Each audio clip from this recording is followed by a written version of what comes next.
and allergies and losing my voice. So when it gets scratchy, I may be allergic to Carl. I don't know. So You know what? I just tell her I know she said, it's too bad, you're gonna die. so we're going to be in chapter 8 tonight in Revelation. This is dealing with the seventh seal. Okay? We're going to be talking about 4 of them in this chapter. We're going to dealing with 4 of them. You know,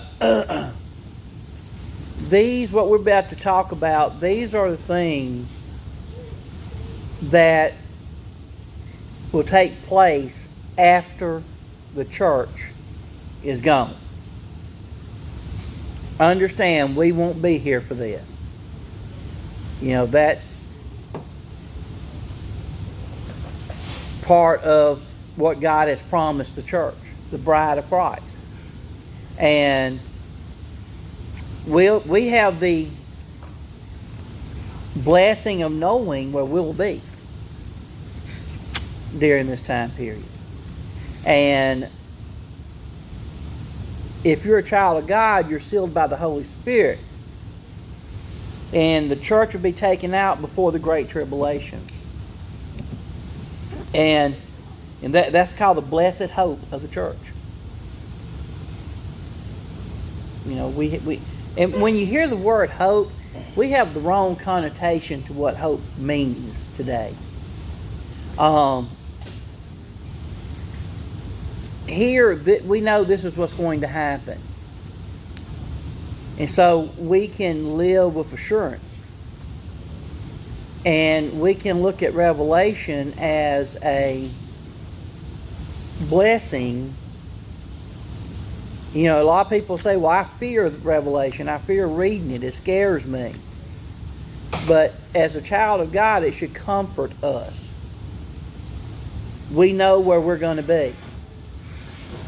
We're not going to be present here for all these awful events that are going to happen, but those events are going to happen because God is going to judge sinful man, Satan and his angels.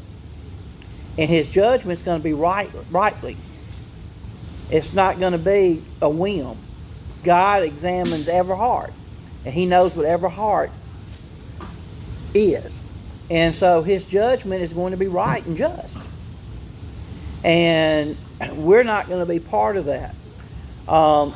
The 7 trumpets that we're going to be reading about in these next few chapters is they're bringing the God's full intensity of judgment and anger on man that has sinned against Him, that has turned away from Him, that has refused to follow Him. You know, I wrote here, these 7 seals bring judgment, which are the natural results of the activities of sinful man apart from God. I want you to understand something and listen very carefully to what I'm about to say. There are going to be a lot of good people in hell. There's going to be a lot of well-meaning people in hell because they're not going to accept Jesus Christ. You know, you don't have to do this or do that or do this. Salvation is a free gift. There are no hoops to jump through. And those who refuse Jesus' gift and try to do it their way are going to be the ones that's going to face the judgments that we're about to read about here. And God knows, you know, here's what a lot of people have a hard time understanding. Before God ever created this world, He knew us. And He knew who was going to accept Jesus Christ and who was going to reject Jesus Christ. We don't surprise him when we come walking down the aisle. He knew it. He knew when we were going to do it. We tend to think that we're going to surprise God by our actions. We don't. God already knows.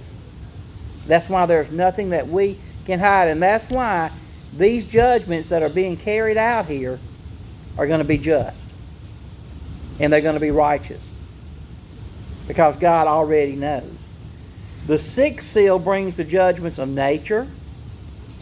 The seventh trumpets reveal that God is directly and supernaturally judging a rebellious nation.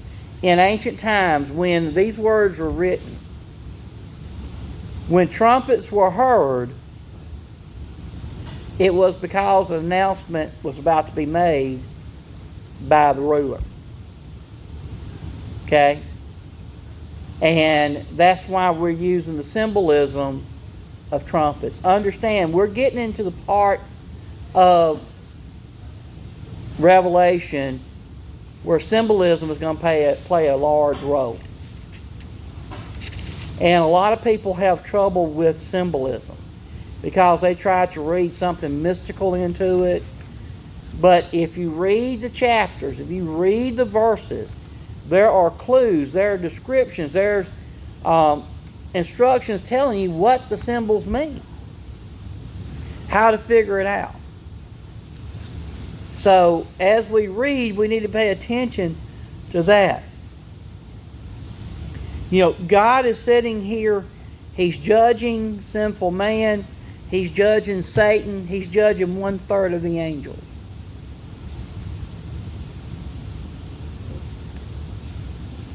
We were never meant to be in judgment.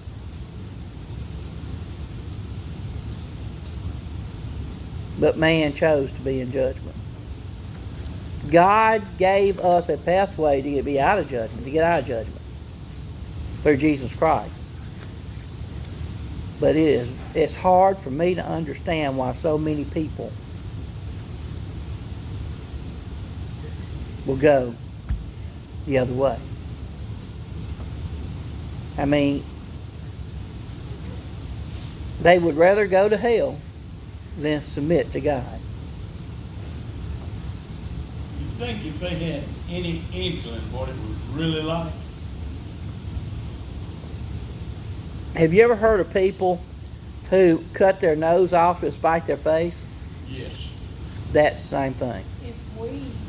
And I've watched a lot of television in my 81 years. And I've watched a lot of westerns and a lot of every kind of program. And when you hear people say, "I'll see you in hell," man, they don't know what they're saying. But if we knew the reality, we'd be a lot different than we are. That's right. We would really be out there busting doors down trying to get people to come. You know, in the 7 bowls of wrath that we'll study, we'll see the final judgment of God. I love this verse beginning, silence in heaven. Yep. Because For the prayers of the saints. they know what's about to come. There's causes, and the prayers of the saints are offered first. You know, the 7 bowls is the final judgment of the Great Tribulation. And this is the direct activity of God because of man's and Satan's rebellion. God will judge, and He'll judge both of them. But one of the biggest lies Satan ever told is that you just have to be good. That's right. A good person. You never hurt anybody. I've heard Brother David say hell's full of good people. Hell's full of good people. There's going to be a lot of good people there. There's going to be a lot of good people that are going to say, "If I only known." Yeah. You know. But you know, Adrian Rogers brought out one thing. The wrath of God does not bring repentance. So when the wrath of God is poured out, these people are not necessarily going to rebel. Going to repent. They're going to rebel because You're going to get even worse. God is unjust. Right. They're going to get worse. The the more it comes, the worse they're gonna get. You know, let's look at verse 1 in chapter 8. When he opened the seventh seal, there was silence in heaven for half an hour. You know, that's really the first place I've noticed in the Bible where a time frame is given. You know, this event was so great that for a very short period of time existed in heaven, in eternity. Because we are the only ones governed by time. Right. Animals don't care. Us. Time was created for us. Us. And so, like I said, this is the first place where time deals directly in heaven, where it's talked about. 30 minutes. You know, there was silence. Opened the seventh seal, and there was silence in heaven for about half an hour. People are so in awe of what is about to happen. The angels are so in awe. The church is so in awe about what the seventh seal reveals that they are silent for 30 minutes. You know, he's talking about what is... Listen, this is going to take place. John is telling us this is what's happening. As that seal is broken, these are the events that happens. This is not just some fantasy that he came up with to help us to understand. This is the actual events that he witnessed. He witnessed when Christ breaks that seventh seal.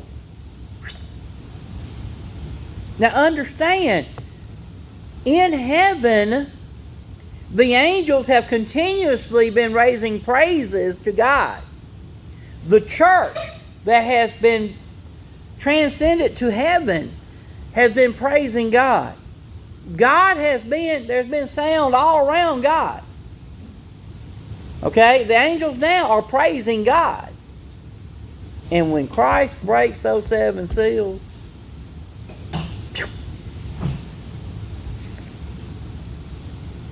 absolute silence at what is about to happen. You know,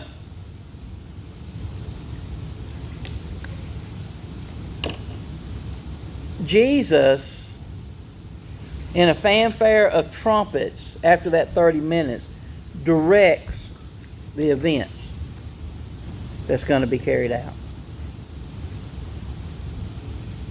God has given Christ the authority to carry out the judgments. Folks, people out there don't know this. People out there don't understand. People that go to church have no clue. I think sometimes we think that we have a good enough argument with God later. In these days, if you have a good enough lawyer or a good enough excuse, you don't have to pay for your crime. Yep. But the thing is, many churches are not teaching Revelation. They're not preparing the people. People need to know this. People need to understand what's going to happen and why is it going to happen and how to keep it from happening to your loved ones, people you care about.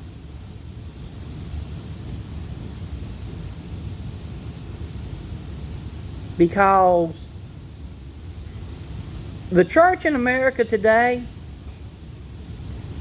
is really not pounding on the doors.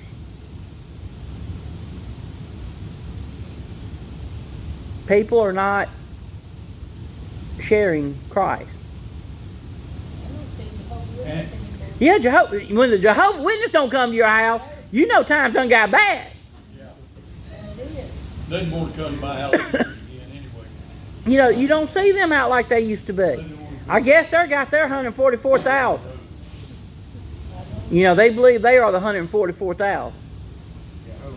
Yeah.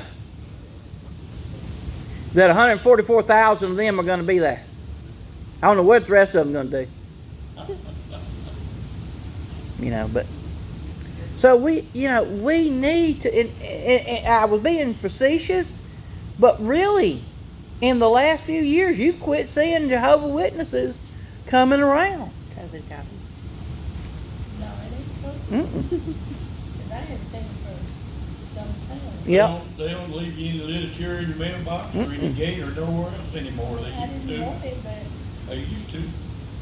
You know, churches don't come around in neighborhoods anymore. You know, churches used to go out and walk the neighborhoods and go in and visit families in the neighborhood, and don't do that no more. One, people don't want you at their house. You know, They don't want to take time to put it with you. no. They're not Huh? prepared for your gospel. Want you to bring COVID in their house? Well, that's not the whole thing. I just don't want nobody to come around. we have, You know, statistics say over and over, they give it quite often, that the membership, the attendance of the churches is falling off, falling off, and falling off. You know, we see here in verse 1, it's like on all fronts, everything's been ordered to stop for just a few moments. Sort of to get people time to take a deep breath before the storm hits. You know, it's like the eye of a hurricane. You done got the front part of the storm coming through, and then you get that stillness in the eye, and you just sort of, it's over with. And then the back end hits. Yeah. And the back end's worse than the front end. I think that's the way the pandemic was. We had the first sweep, and then we got a lull, and then we got the second variant come through. And it's like, it's worse than the first one. Well, then it started out like that. we're going to see here where COVID's not going to be the only thing that's going to be out there. All these natural disasters they're talking about. Disasters, diseases. There's going to be something else coming behind COVID. You know, we as God's children, we need to trust God. And my principal probably said it the best. One of the kids was worried about taking the vaccine.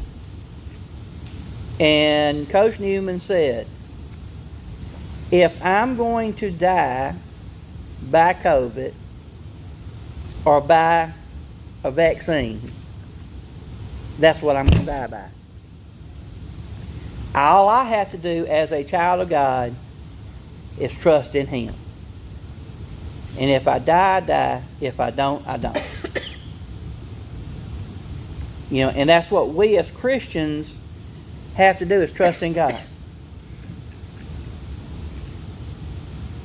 And He's the one in charge, not the president. Thank God the president's not the one in charge of the world. Not us.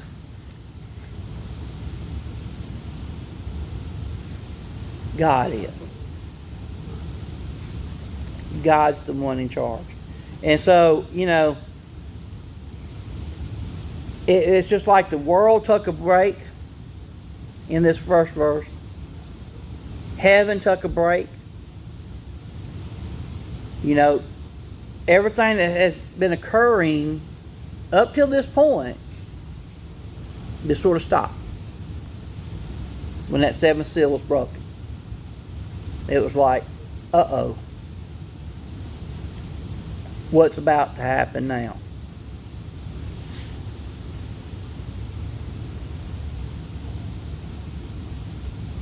We need to prepare people for what's about to happen now, because what you're fixing to get is the final judgments. You see, God is patient. His patience is not exalted. is Christ has given man every opportunity to turn to Him. It's like, you've had all this stuff happen before this seal is broken. You suffered all of this. Are you going to come to me now? And so He gives a respite. He gives a brief period of time so that no one can say we never had the opportunity. We didn't know. That's not going to be an argument that day at judgment. When Jesus comes on the bema seat of judgment, and everyone who had not believed in Him is going to have to stand before Him. And it's not going to be a big movie screen up there and He's going to pay everybody's life. He paid for those sins. Those sins are paid for. God's forgotten those sins. What's going to be asked that day? Why did you not believe on me? The unforgivable sin. Not believe. That's the only thing I can find in the Bible God cannot forgive. Oh, it's taking God's name in vain. God forgives that. The only thing that I see that will send you to hell is not accepting Jesus. Because Jesus said the only way to the Father is through Him. He didn't say nothing about the sin. He said you got to come through me. In other words, you got to believe in me. Well, we worry about the sin we can see. Do what? We worry about the sin we can see. Mm-hmm. If I see you do something I deem a sin, then I don't have to look inside. Jesus taught us it's not what you're doing, it's the purpose behind it. So I hope y'all have an attitude problem. So when I get mad, carry on, it's the attitude because I have an attitude of rebellion. And the rebellion is my problem. My mouth reminds me that's my problem. If I wasn't saying things I shouldn't say, then I could fool myself into believing I don't have an attitude problem. Except my husband. Oh, yeah. I'm not kidding. Now, when we look here, this 30 minutes of silence in heaven is a transition from grace to judgment. Up until that point, God's grace was there. Now you're seeing the judgment proceeding forward. And Christ takes on a new character. No longer is He the Lamb offering mercy and grace. Now He's the Lion carrying out judgment. Okay? All right, verse 2. Then I saw the 7 angels who stand in the presence of God. 7 trumpets were given to them. Whew. These 7 angels are special. They all had a truck. Right? They stood, it said right here, then I saw the 7 angels who stand in the presence of God. So these 7 angels are always in God's presence. They are special. And they're given the trumpets. Remember what I said about the trumpets. The trumpet is a symbol for an announcement. Something's about to come forth.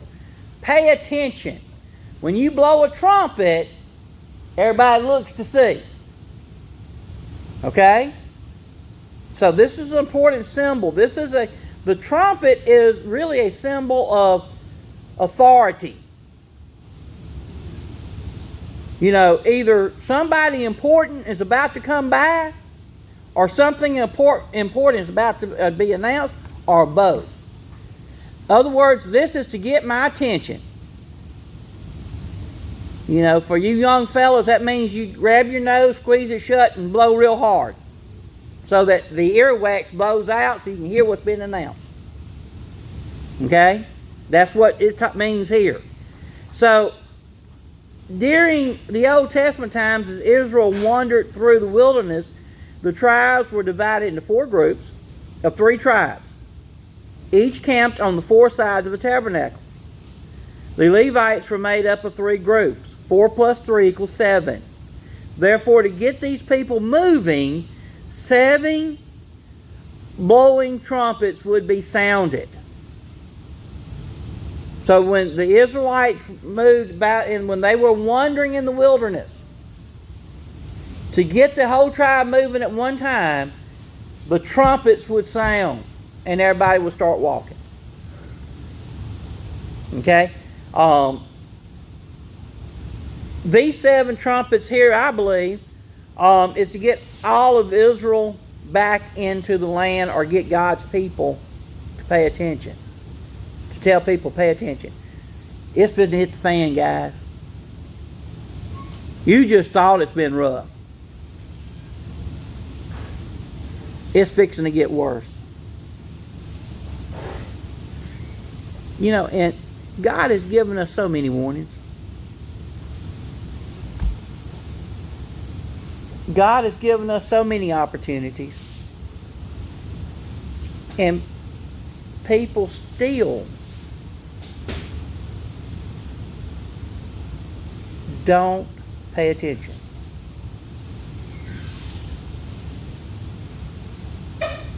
You know, and the sad part about this is people are going to go to hell and don't have to.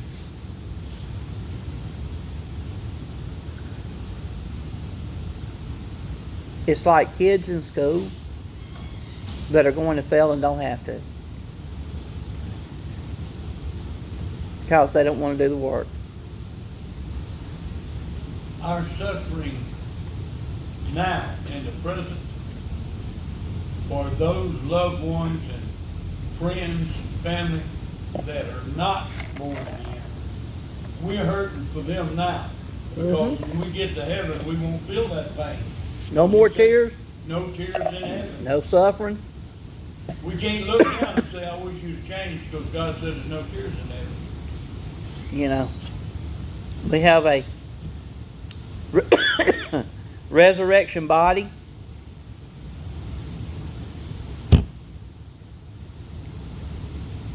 And they won't get sick again, won't hurt. I don't know. I done got to the age now when I wake up in the morning, things hurt that I never hurt before. You know, so. You're talking about suffering and pain and stuff that we go through. God kind of, I've been teaching Matthew at school, and we've been talking, we went and we even discussed Adam and Eve and that before we started, and it struck me that, God revealed to me that as I was trying to teach them about from the Old Testament to the New, shifting to the New Testament, and I told them, I said, God created the perfect plan in Eden. We, as sinful man, messed it up. God never meant for us to suffer. He had this perfect plan for everybody, and all we had to do was live in the Garden of Eden, but we couldn't do it. So all the suffering that happens, He allows because He allowed us to have that sin from the beginning. And since we have that suffering, it's not what God pours on us or anybody. It's a result of all the sin that's in the world. So He hurts right along with us because we didn't follow His plan from day one. And it's our choice. You know, we chose that route. All right, any other thing? I think this is where we're going to stop at right here.